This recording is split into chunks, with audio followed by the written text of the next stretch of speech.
Hello and welcome to Pagabo Live, our initiative designed to promote knowledge in the public sector. My name's Tom, and over the next hour, I'll be talking about procurement reform with our panel of industry experts. If you could introduce yourself, please, starting with you, Kieran. Yes, good afternoon, Tom, and thanks everybody for joining. My name is Kieran McGahey. I'm a consultant solicitor specialising in public procurement law and also a procurement law trainer. And as you can imagine, that's been keeping me busy over the past year or so with the new Procurement Act. Tim. Hello, everybody. My name's Tim Kerr. I'm a partner at Ward Hadaway Solicitors, and I focus primarily on contracts and procurement acting for the public sector. So a bit like Kieran, the Procurement Act's been keeping me fairly busy recently. And finally, Shemaine. Hi, I'm Shemaine Harris, and I'm Head of Procurement at Pagabo. So we've got an all-star panel today. Thank you very much for joining us. Today's event is going to be a Q&A session. So we're going to go through a recap of some of the main updates that have been brought in by the Procurement Act, some of the misconceptions that are out there and addressing those, and also a bit of best practice and guidance for everybody in attendance. We'd also love it if you as the audience could get involved as well. We have hoping to squeeze in a Q&A, particularly if the guys don't talk for too long in the pre-arranged questions. We're able to get a Q&A at the end of the session. So feel free to put those questions to our panel. If you use the Q&A box, which should be at the bottom of your Zoom screen, depending on what device you're using, you may need to click the More button to be able to see that. But yeah, put your questions in there. Hopefully, we'll get them to the audience by the end of today's session. We're also going to be running our usual polls throughout the session to gauge everyone's level of confidence and engagement with the changes. And just like magic, we'll go on to the first poll now. So if you could fire that up, please, Matt. It's our usual Pagabo Live opener asking how confident you feel in today's topic. So today's question is, how confident do you feel in navigating the Procurement Act 2023 now that it is live? That'll be a rating scale of 1 to 4, 1 being very confident and 4 not being confident at all. If you could answer those now, and we'll close that in 10 seconds. Will it look bad, Tom, if I go for 1? Well, we've said it so that hosts and panelists can't vote, but it would be really slightly worrying if it was a 1 from you. Right, Matt, if you could close that now, please. Okay, so interestingly there, I'm not sure if the guys on the panel can see the results there, but 45% are saying that they're at a level 3, so towards that not confident at all, not confident at all end of the question. So hopefully our panelists will be able to help with that by the end of today's session. So we'll go on to our first question. Now, we hosted a webinar discussing initially the topics around the changes in the Procurement Act in December. So it'd be good to kick off with getting an idea of the key differences between what we discussed in December and February's go live date. Shemaine, go to you on this one, please. Thanks, Tom.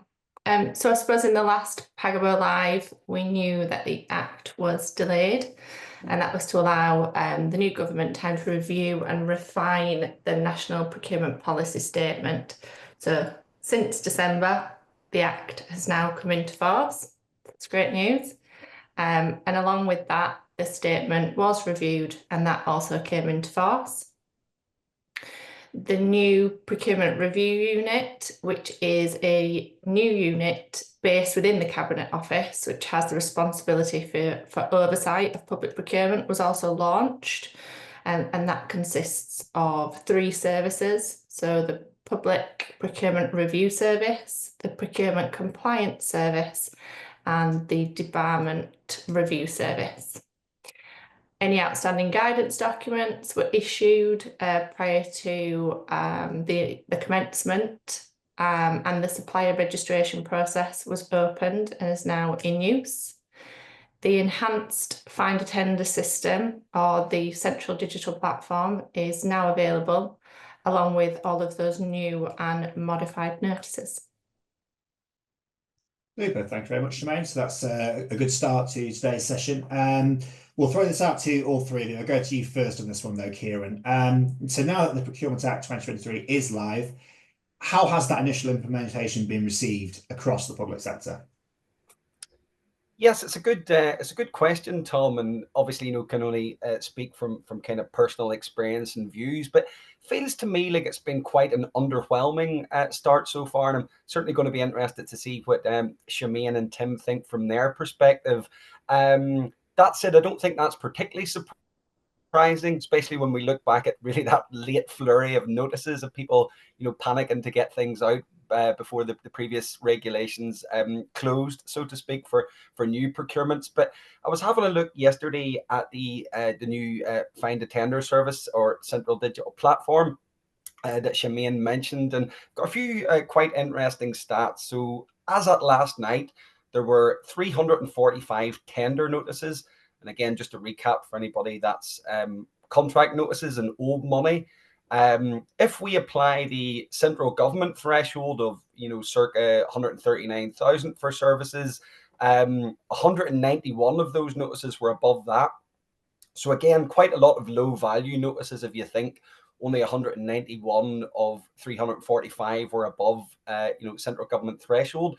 If we move that up to the threshold for local authorities and housing associations, circa 214k, there were only 154 notices since the 24th of February. And last but not least, if we go to, say, for example, 1 million, there were only 83 tender notices over £1 million. So yeah, feels like that is a comparatively quiet start compared to what we saw in the preceding weeks. I suspect, to be honest, a lot of authorities simply don't have all their ducks in a row. In particular, they don't fully have all their documents ready yet.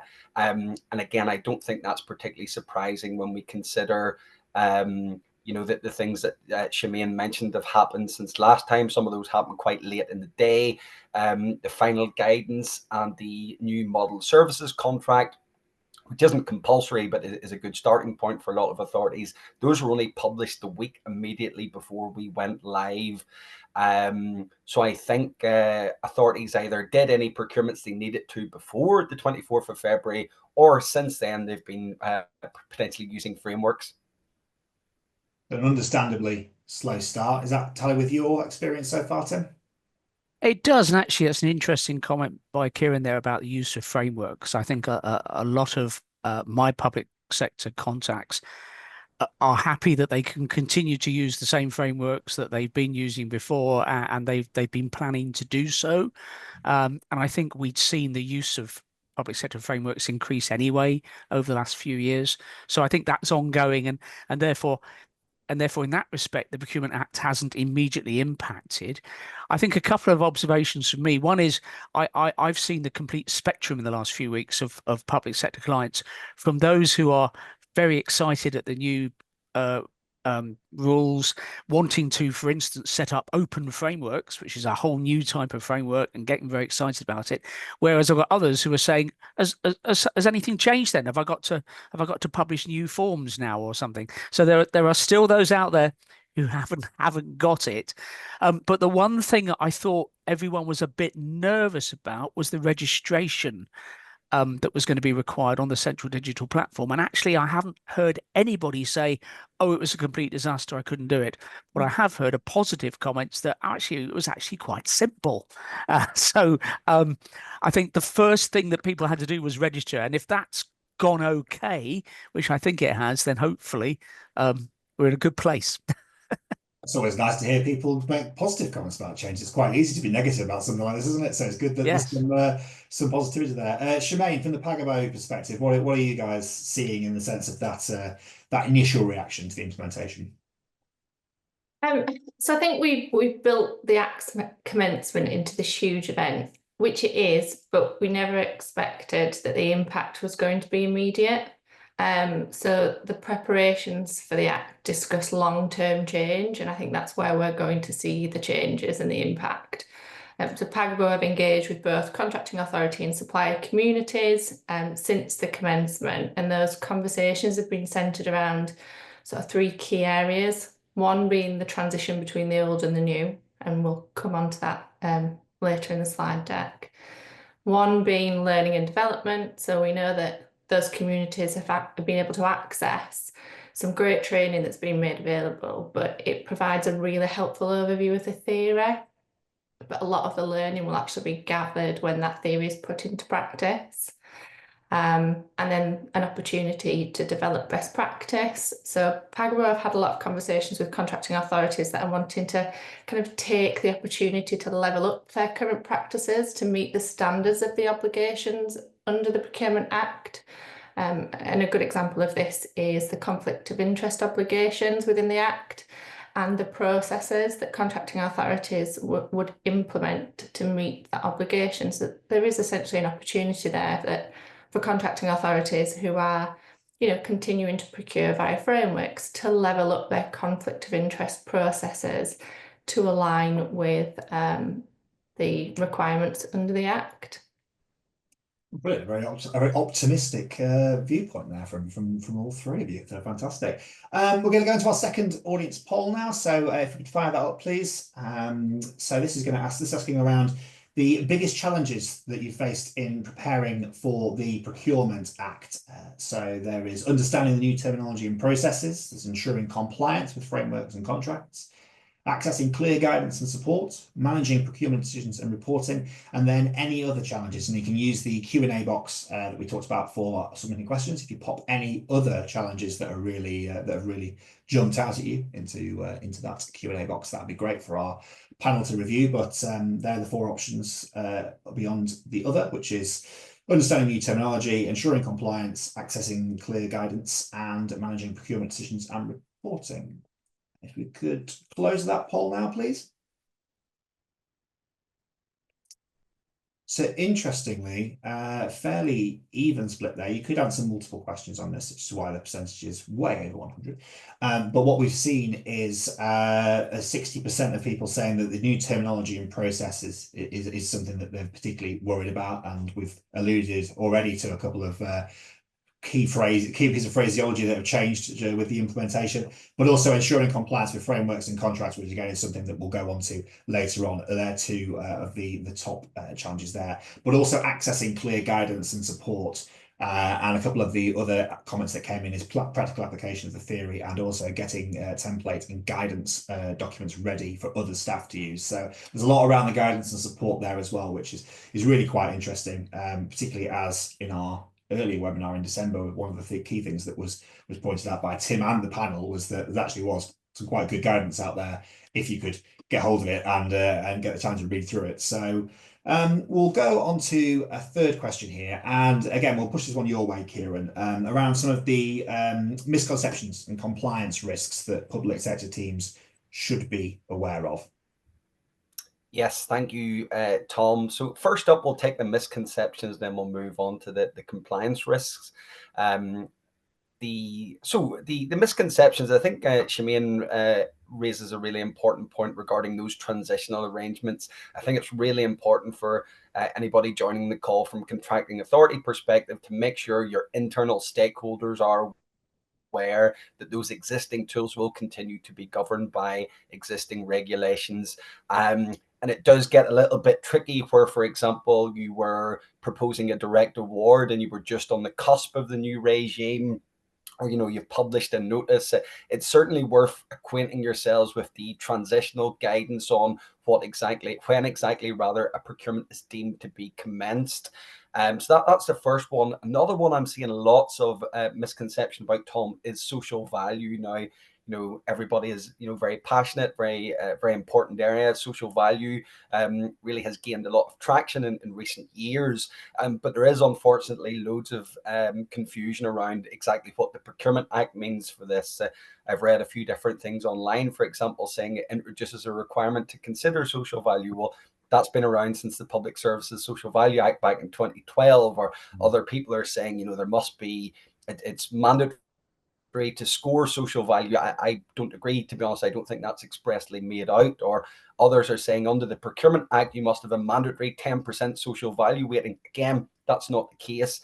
And that brings me on to the next source of confusion, which I think is people conflating the MPPS, the Procurement Act, and also the social value PPN. But we have to remember, these are different documents with different legal weight to be attached to them. So the MPPS is not something that we need to slavishly follow. It's something we need to have regard to. And I remember actually years ago attending a seminar being delivered by a Mr. Tim Kerr, well, whatever happened to him, but he said, lawyers could easily argue over what exactly it means to have regard to something. But what I think is clear, it's a different duty than the kind of hard and fast, hard-nosed obligations that we find in the Procurement Act.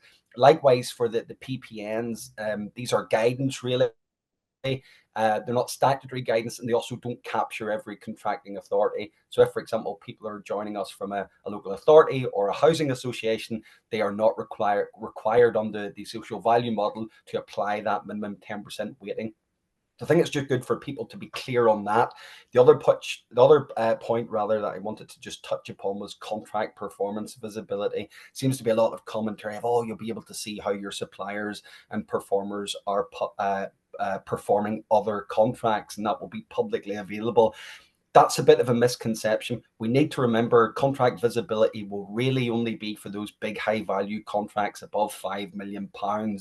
And there are certain exemptions from the KPI setting rules for things like light touch contracts, which again will make up significant spend within a local authority. Now, there are other contract performance notices, but in short, they tend to be when performance has gone, really downhill, things have kind of gone totally off scale. So it's just important to be aware that it's not the case where there is going to be widespread visibility. It will just be in certain circumstances. So yeah, those are a few of the misconceptions. And very quickly, the compliance risks. I think the main one for me is record keeping, and I enjoy talking about record keeping so much as a lawyer. I'm going to talk about that again later, and having out of date templates, that's the other risk, but we'll come back to record keeping later. Brilliant. Thank you, Kieran. Great stuff there. We've mentioned frameworks a couple of times already, so it only makes sense to ask a question on it, and who better to ask than Shemaine. Are frameworks procured under PCR 15 still compliant, Shemaine? So frameworks that were compliantly procured via the previous regimes will continue to remain compliant under those regimes until they expire. So a framework procured under PCR will continue to be governed by PCR. So there's not been a transition to it being governed under the Procurement Act now. And any call-offs from that awarded under that framework will continue to be governed by PCR. So the Procurement Act provides for some transitional provisions that apply to those arrangements that are governed by that previous legislation, and those are intended to support the transition between the old and the new. And those provisions are supported by the guidance document that Kieran mentioned earlier, which is a really helpful document, and it includes some examples to demonstrate the provisions. I mean, most contracting authorities will have contracts, framework agreements and DPSs in their portfolio that were awarded under the previous legislation. So as Kieran said, if you haven't done so already, just urge those contracting authorities to familiarise themselves with those two documents. So yeah, it's just really important to be aware of that. Excellent. So we're now going to go on to talking about some of the best practices for contract management under the regulations. This is your time to shine here, Kieran. I know this is a big topic for you. What are some of the best practice elements that you'd like to share on contract management? You keep picking on me here, Tom. We're going to fall out in a moment, but yes, contract management. Great question. Really, really important area, Tom. Under the new regime, we see that right from Section 1 of the Procurement Act. There's a change to the definition of procurement to now expressly include contract management. Which I think is really curious, because I must admit, if someone asked me, what type of law do you do? And I said procurement, and someone said, well, what's procurement? I probably wouldn't say it's contract management. I would more associate it with that original, acquisition, purchasing, whatever we want to call it. So it is an important change. In terms of a practical level, what are some of the best practices for contract management? One of the first one for me must be getting the right contract manager, getting the right person, someone that's got the right skill set, someone that's got the right resources. Now, we know contracting authorities can be under the cosh in terms of workload, resources, other burdens. It is important to make sure that this is it falls within their job description. It's part of their core duties. If this is a high value, strategically important contract, this needs to be something they are afforded time to do the job properly, because being a contract manager can be a time consuming role. I would certainly encourage people to look at training for those contract managers, both in terms of the legal side of, the understanding the contract and the different contractual levers, but also just the relationship element of being a contract manager. Really important to have that rapport, build up that communication, have that open dialogue with suppliers, nip little issues in the bud before they become big issues, being assertive, all the rest of it. Another particularly important point, I think, is that point I mentioned earlier regarding KPIs, key performance indicators. So just to recap, general expectation under the Procurement Act that for contracts with an estimated value of at least 5 million, the contracting authority is anticipated to set at least 3 KPIs. Now, getting those KPIs right, I think, is going to be very important. There is a tool about having smart KPIs. I'm going to try and remember what all those are. So I think it's the specific, measurable, achievable, relevant, and time bound. So I think that's a good way perhaps for people to remember. I'm glad I didn't forget there halfway through. I think I was ready to jump in for here. I know those bits. Shaping those KPIs, and I think it's worth engaging. The Procurement Act, it doesn't make pre-market engagement compulsory, but via the new notice, it certainly encourages that pre-market engagement. So I think that's a really important point, Tom, and I think authorities should engage with the market, because you want to end up with KPIs that are achievable, not something where the bidder's going to turn around and say, by the way, before we sign, we need to change all those, we need to water them down a bit. Or also, you don't want to set KPIs that are so high that in a year's time they haven't met them, and you're publishing that notice to say all our suppliers are rubbish, which isn't going to be very good for that relationship I mentioned earlier. So that's going to be really, really important. And just a final point, I think it's managing that performance contract from the outset, particularly so for those high value contracts. Just to recap, you have to publish a contract performance notice assessing performance against those KPIs at least once a year. So if, for example, you're going to do that every year, you want to be monitoring performance from month 1, not month 10 or month 11, because by then it's going to be too late. If performance hasn't been good enough through the year, you want to be lighting a fire under your supplier to improve that, and also just reminding them, by the way, let's just remember this is all going to be made public, which might be a good incentive to better contract performance. Thanks, Kieran. I'm only picking on you because you've been LinkedIn busiest man over the last few months, so you've spread lots of knowledge. Shemaine, let's bring you on this one as well. Some of those best practices for contract management that you've come across. Yeah, I think it's worth noting that effective contract management is going to be essential to deliver the ambitions of the Procurement Act. So to kind of add to what Kieran has said, it's really important that contract management is a core consideration in those early plan and define stages of the procurement, and planning in those appropriate resources, budgets, and implementing processes to support and deliver effective contract management needs to be a standard consideration pre-procurement. Wonderful, thanks, Shemaine. There's still time to get your questions in for the Q&A later on. I'm actually already getting a few in, which is great. But anyone who has a question that they'd like our panel to answer at the end of this session, then we will hopefully have the opportunity to put some of your questions to them before we wrap up today at 3 p.m. We'll go on to our next question, and we'll bring you in for this one, Tim. And it's something that was mentioned. We've mentioned in one of the polls as a challenge. How valuable have the guidance documents been, and what further support is available? Yeah, well, I'm prepared to admit that when government first announced a long time ago now that they will be producing voluminous guidance to run alongside the Procurement Act, I was skeptical. Having lived with government guidance for decades as a lawyer, I wondered how useful it was going to be. And I'm prepared to own up that skepticism was unfounded. I think the government's done quite a good job here. there are, in terms of actual specific documents called guidance, I'm sure Kieran knows the exact number. I don't, but there's kind of 40 to 50 guidance documents that have been issued that cover all 4 stages of a procurement and all the major issues that arise from the Procurement Act. And I think my first point would be that they're very readable. They're not overly technical. They're easy to read. They're easy to digest. They're full of examples as well.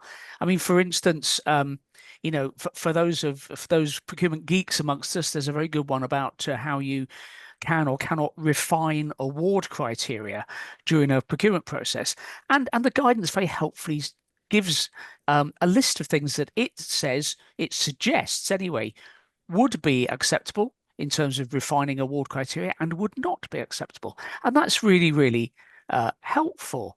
I think the one thing you have to always bear in mind, however, is that this is not statutory guidance. It has no statutory force.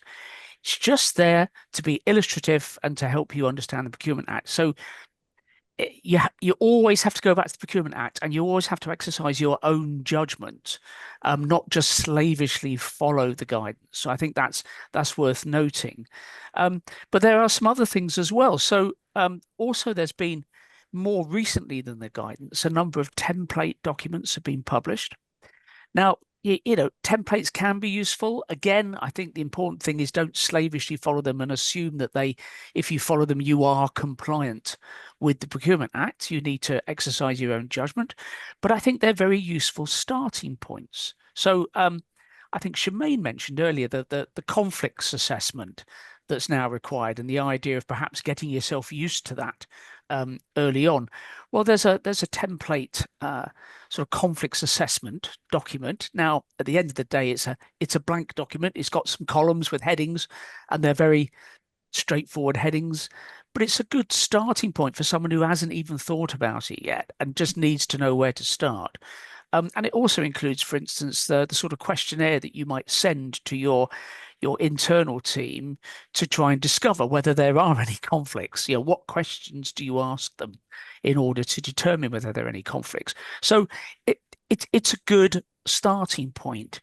And the other thing is, of course, that there are quite a few what I suppose you call learning materials. Now the private sector didn't have access to all the various learning modules, but after a while, government did publish a voluminous learning manual. I think it runs to about 650 pages or something, which again looks at a lot of important aspects of the Procurement Act, and again is useful. It's got checklists, flowcharts. You know, it's very largely a helpful and readable document. So, you know, I might have been skeptical once, but given the volume of things that have been produced, I'm definitely not skeptical now. And I think it has been very useful. But as I say, be careful with this, because there's no substitute for the Procurement Act itself at the end of the day. Interestingly, you said, Tom, about the poll, still 38% of people saying it was a challenge to access guidance. And that's interesting, because I guess for those of us who work all the time in procurement, you know, we knew what website to go to, and it was saved in our favorites. So a couple of clicks and you're there. I guess that's not the same for everybody, and perhaps more could have been done, and perhaps could still be done to flag what that guidance is and where it is. But if you can find it, it's a good read. Yeah, I was going to come on to that actually, because you mentioned that sort of 38% that are struggling. Is that potentially more of a resource issue on the side of the public sector, in the chance that they don't necessarily have the time and the resource there to be able to find them? Like you say, you've got them saved in your favourites. So. Yeah, and actually, it might be resource in finding it and also resource in reading it, because there's a lot. Yeah. You know, and we've all got day jobs, haven't we? Well, yours has apparently been reading the guidance notes, so maybe not. Brilliant. We'll move on to our final sort of pre-arranged question here. So a good chance for you guys to kind of wax lyrical on any points you really want to get across before we move on to the audience Q&A section. What practical steps should public sector teams take to stay compliant and confident with the new legislation? I'm going to pick on you again first, Kieran, for this one. Thank you very much, Tom. So yes, one for me, I think that's really, really important is record keeping. Now, people think, well, record keeping is already very important in public procurement. We've seen that over the years, particularly in some of the case law around evaluation. I'm thinking of, for example, the Lancashire Care case or the Nuclear Decommissioning Authority case, for example, where the courts were very keen to emphasize the importance of record keeping. So it's nothing new, but I think what it is, it's a real step up from the level of obligation under the existing rules. So let me explain that. The Procurement Act introduces a number of new have regard to the importance of duties. People on the call will recognize these did not appear in the Public Contracts Regulations 2015. So to have regard or to have regard to the importance of something is not a duty of outcome, it's a duty of process. So I think local authorities, housing associations, whoever you may be, you do need to have that audit trail. If a challenger to a procurement process, and let's face it, we've seen in recent weeks statistics from the Technology and Construction Court suggesting there's been an increase in number of legal challenges over the past few years. That's not just me and Tim scaremongering, that is in a report somewhere, it's fact. So you do want to have that audit trail. If someone says, contracting authority A, you have failed to have regard to A, B, and C, the best way to disprove that is to have your contemporaneous records that you have considered those matters. So that's one of my key takeaways for today. If people haven't already, I would look at, in particular, your internal decision reports. And when people are approving the running of a procurement, the conduct of that procurement, the award decisions, are you including within those documents? Are you embedding those objectives? And so thinking, for example, of objectives like the importance of having regard to the importance of achieving value for money, maximizing public benefit, that could just be a section of the report where you say, how will this decision achieve value for money? How will this procurement maximize public benefit? What SME barriers exist? How can we remove or reduce those barriers? Completely agree with Tim. I think having robust templates is a really, really good, cost-effective way to get a consistent approach to applying all of this. Likewise, checklists are very helpful, and the guidance Tim mentioned earlier, but it is really, really important.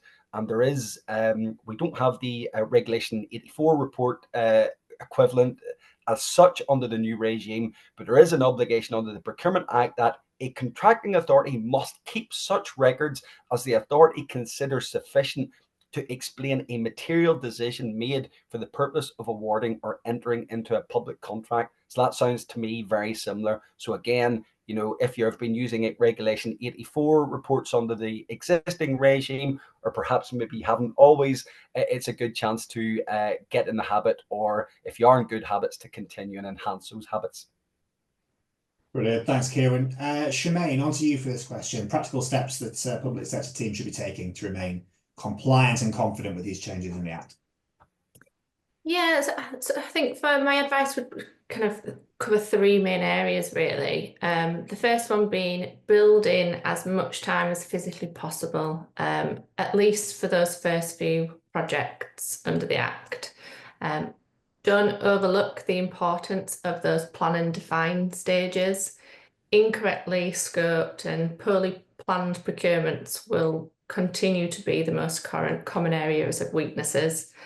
So it's just being mindful of that. And then don't underestimate the value of properly executed pre-market engagement and the value that this can bring to your entire procurement lifecycle. So really utilise that opportunity. And I think Tim mentioned earlier that it's not mandated, but it's best practice. And it should be a consideration of why shouldn't we do it rather than why should we do it? Because there's so much value that pre-market engagement can bring to a procurement. Brilliant. Thank you, Shemaine. And Tim, can you wrap up this section, please, with your practical steps that teams should be taking? Yes, well, I'm going to mention a particular point that really only sprung to mind about an hour and a half ago when I came off a call with a client who said, should I be updating my procurement policy then? This is what, March the 19th. So there's a tip. Go and look at your procurement policy and update it. And I think that serves a number of purposes actually, because one is, well, you need your procurement policy to obviously reflect the current legislation. Secondly, I think it will help as part of the education to everybody else in your organization who needs to know. We were talking importantly about, contract management. That won't be the procurement team necessarily, it'll be someone else. And it helps if they understand the starting point, where we're coming from. So your procurement policy can help that. And actually, the other point I think it ties into is what Kieran was saying about the sort of the have regard to type obligations, particularly those ones that are quite early on in the Procurement Act, and feel to non-lawyers as a bit sort of, well, they're a bit up in the air, aren't they? A bit sort of up in the clouds, really. Do I really need to have regard to maximizing public benefit? That sounds a bit high brow to me. Well, the starting point should be, what does your policy say? That should be a starting point.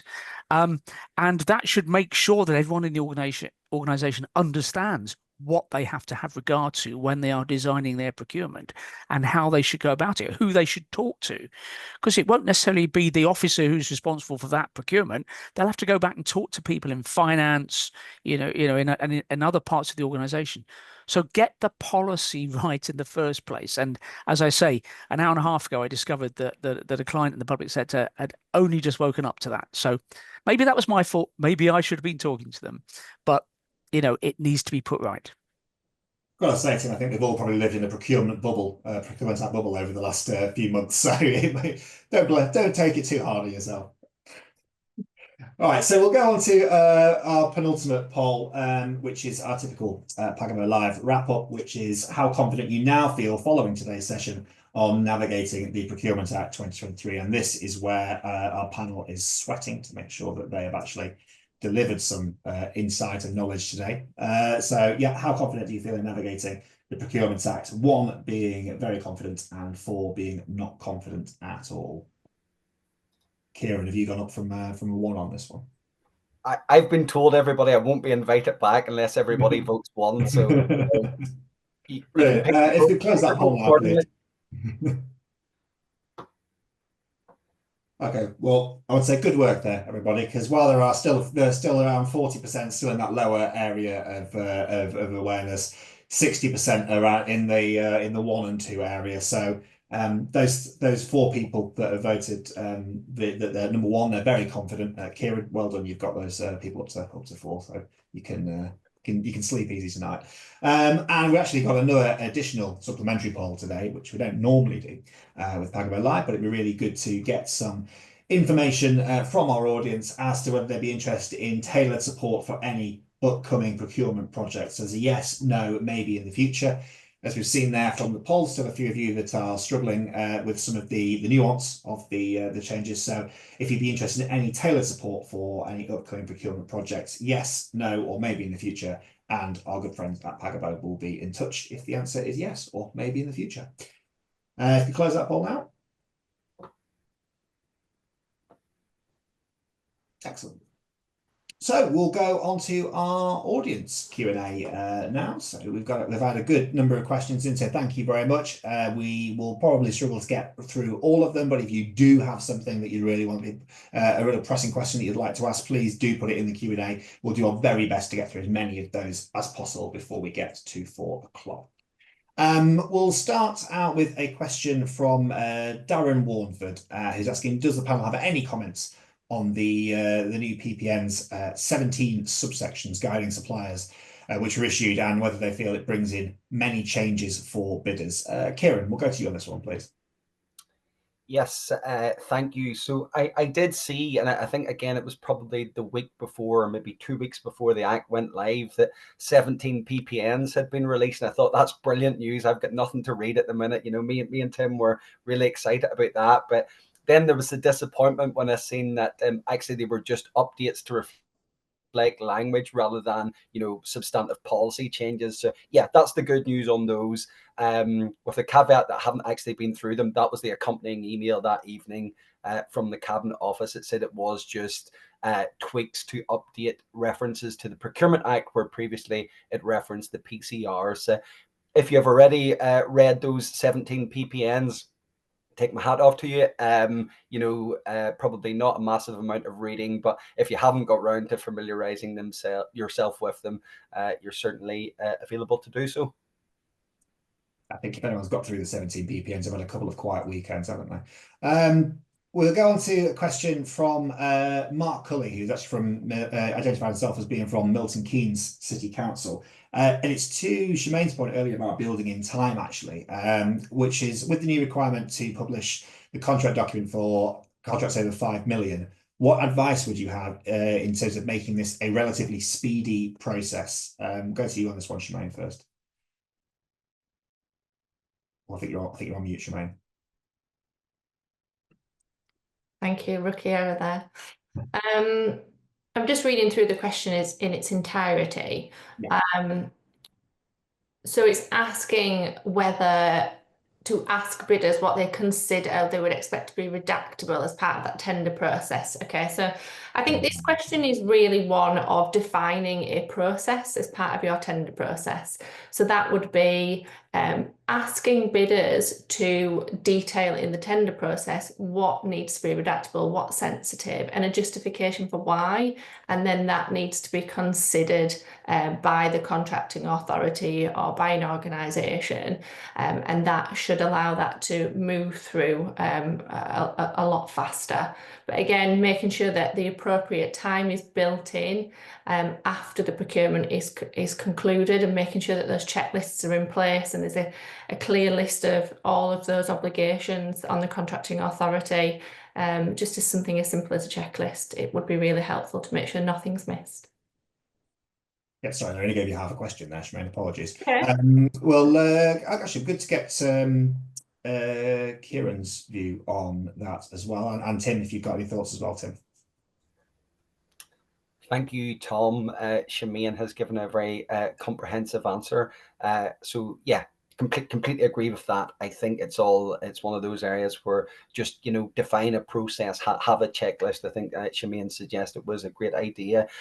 Just one point I wanted to raise, people be aware of, it's not only that the information is commercially sensitive, the contracting authority also has to apply a public interest test if it is saying that it's not going to disclose the information. Now, those unfortunate souls on the call who have dealt with freedom of information legislation, FOI requests, will have came across this before. But that's probably just the other point I would add is have a discussion with those people in your organization who are familiar with FOI requests about, documenting that a, public interest test consideration. And then also if you're going to redact the information, you have to explain on what basis you have redacted it. And the other point I think is just do look at getting some proper redaction software. You'd be amazed, and not in a pleasant way, the amount of times over the years a document has been shared with me that is apparently redacted, but you just click a button and it's all there to see. So yes, approach redaction carefully, and again, speak to colleagues in other departments who might be familiar with that. If, for example, you're in a local authority, I'm sure there'll be people within the children and adult social care departments who'll be well used to redacting documents, etc. I can see the lawyers squirming in their seat there when you mentioned not redacting things properly. We'll go on to a question about open frameworks, which obviously a big innovation as part of the changes in the Procurement Act. And we'll ask you on this one, Tim. So, what are your thoughts on the treatment of existing members from that first iteration when the framework is reopened as part of the open framework process? Could they rely upon their first submission, or would they need to resubmit? Is there any kind of room for confusion and conflict there?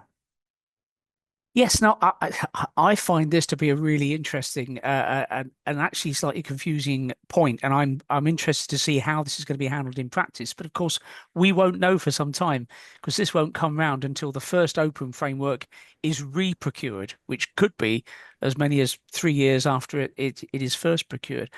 I think two points to bear in mind. One is when you reopen an open framework, it must be on substantially the same terms as the original framework.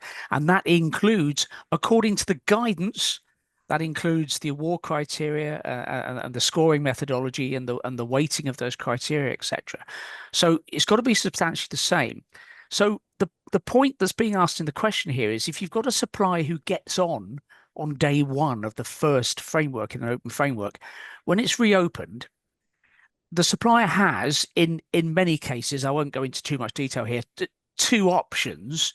And one is to say, well, we sent you a tender 3 years ago, so just assess that again. We're not going to put a new tender in. Or they can give you a new tender effectively in relation to the sort of reopened procurement.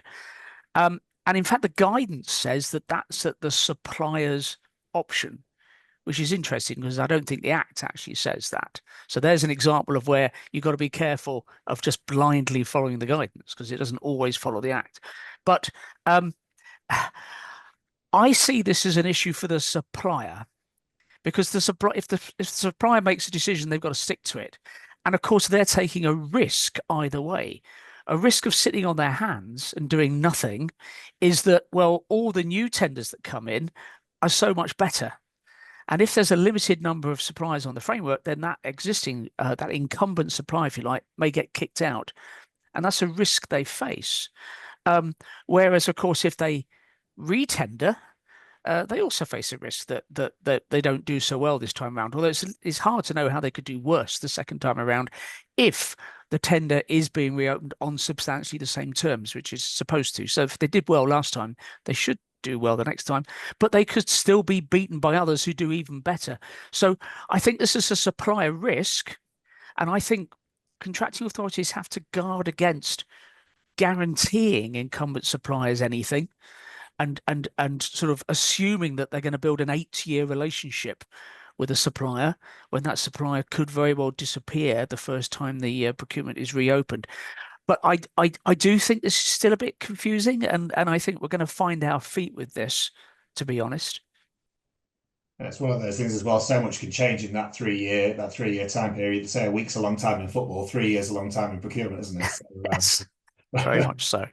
Brilliant. So we'll move on to a next question in relation to conflicts assessments, and it'd be good to get you leading on this one, Kieran, because I know it's something that you are particularly passionate about. Where does the panel see the line being drawn in terms of who should be included in conflict assessments and who shouldn't, particularly in relation to the planning piece? So it's stakeholders who are not directly involved in the tender process, but also involved in the work that feeds into the specifications, so particularly on that planning, relevant with that planning piece. So where do you see that line being drawn, Kieran? It's a great question, Tom. And I think if people on the call haven't yet addressed this question, they really need to, because again, if you are in the early throes of a procurement process at the moment, you might be planning pre-market engagement, you might be undertaking pre-market engagement. That's a Procurement Act procurement, and you do need to have the conflicts assessment. One other thing I noticed, when I was looking at the notices I mentioned earlier, is just to recap, there is that need in the notice to confirm that you have an assessment, a conflicts assessment in place. So in terms of the question, then, where does the line been drawn in terms, people who, for example, are involved in the planning, people who are involved in the specification? I think what you probably would want to do is sit down at your authority and agree a standard approach, and then deviate from that as needed for any particular given procurement. And there's also potentially scope, I think, to introduce a level of risk-based approach here. If you're undertaking a 500k procurement that you consider there's no particular reason to be contentious, that may involve different considerations than you are embarking on a £100 million procurement that was challenged the last time around.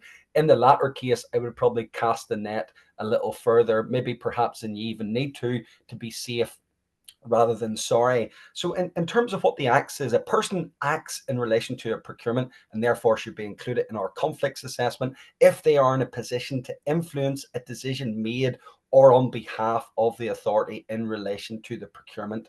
So I'd looked at this a while back, and for me, I think the sort of people you would want to be including is the evaluators, people who've written or input into the specification, any consultants, experts, third parties that you've appointed to help run the procurement, the contract manager, if that's known, and I would always appoint a contract manager in early stage. I'd probably get one from the procurement officers undertaking the procurement or the moderator of any evaluation meetings.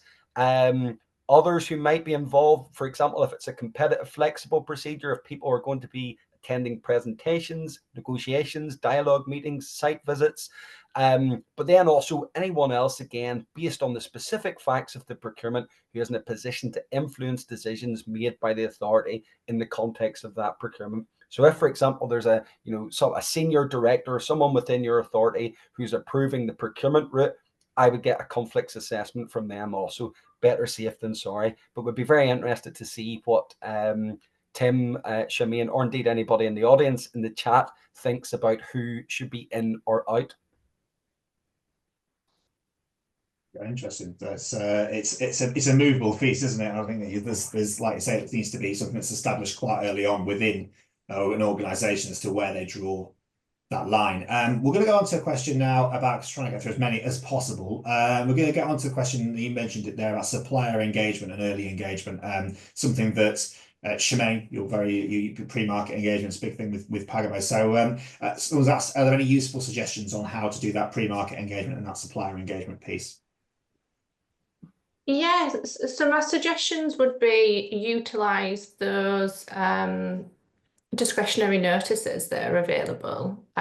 So the key to pre-market engagement is communication. So notifying the market as early as possible, whether that be through the issue of one of the new notices, set out a process for how that's going to be conducted, whether that be face-to-face conversations that are recorded and summarised.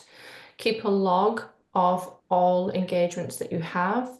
Something that Pagabo have introduced recently are online surveys, which have been really successful, and it helps to free up some of that resource that's often needed to conduct pre-market engagement by providing the flexibility to submit an online survey. So consider that.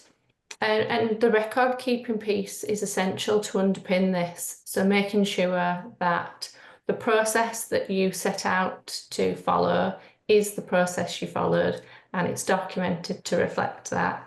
And a pre-market engagement done well should really inform your procurement strategy and inform what that market's going to look like. So make sure that an appropriate amount of time is built into that. Yeah, absolutely. Kieran, anything to add on that? I know it's a hot button topic for you as well.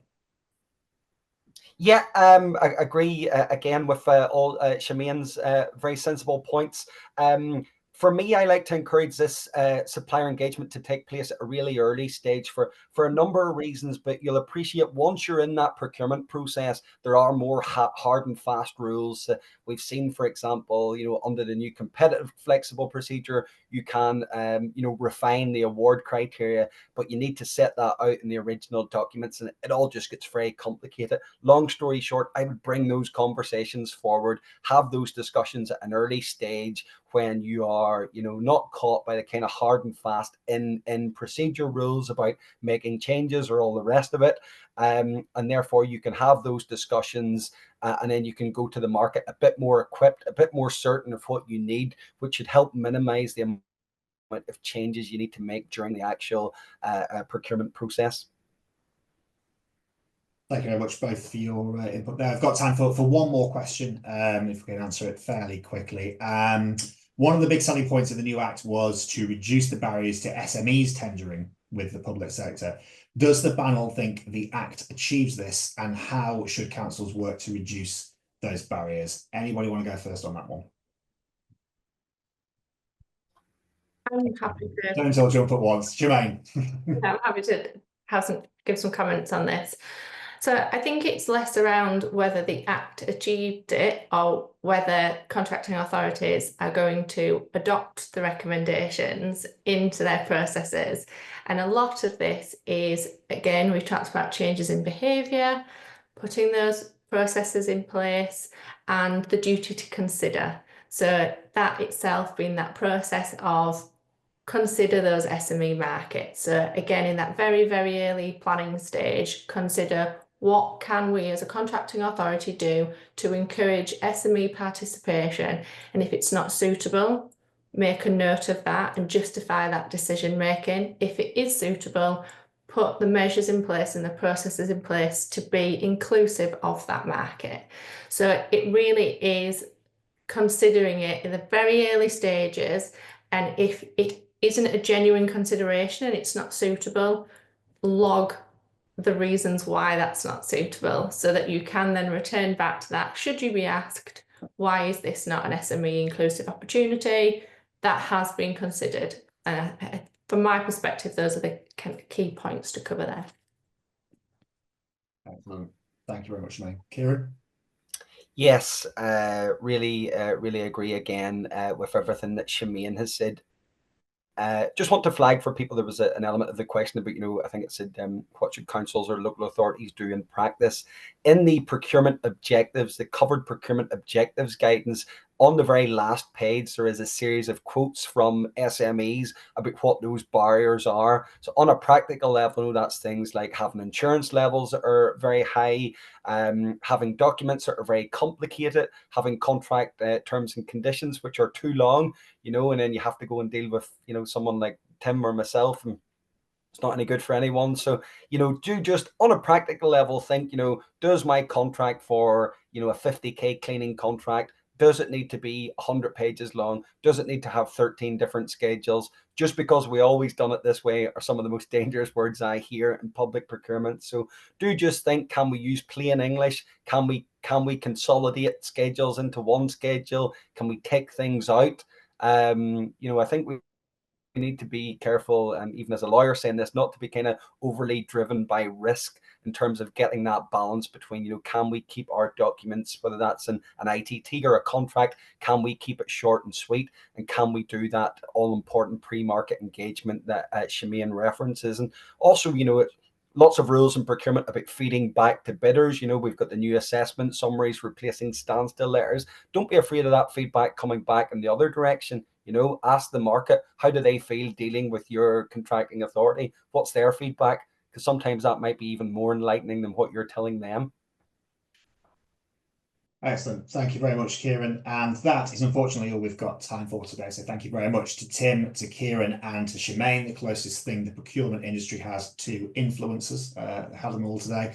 And thank you very much for attending as well. You guys in the audience, we've had more than 200 attendees, and also we had 20 questions come in through the Q&A, so plenty that we didn't get to. What we'll try and do is make sure that they are answered in kind in the newsletter that comes out. So everybody that's joined up today is now part of the Pagabo Live community, so you'll automatically receive a link for our next session. That'll come through into your inbox. As I mentioned, there'll be a newsletter coming out around a week after each Pagabo Live session. It'll include a recording of the webinar in both video and podcast form, alongside further insights from the team. So hopefully you'll manage to get some of those questions that we couldn't get round to today answered for that newsletter as well. Excitingly as well, you'll also be able to receive and claim a CPD credit for today's session. You'll receive an email from the Pagabo team in the coming days to show how you can claim that credit. But our next Pagabo Live session, as you can see on the screen now, comes to you on Wednesday, the 16th of April, same time, same place. We'll be talking about the private funding initiative and whether it can get Britain building. That is everything we've got for you today. So thank you very much for your time, and we look forward to seeing you again in April. Thank you very much, and goodbye. Bye.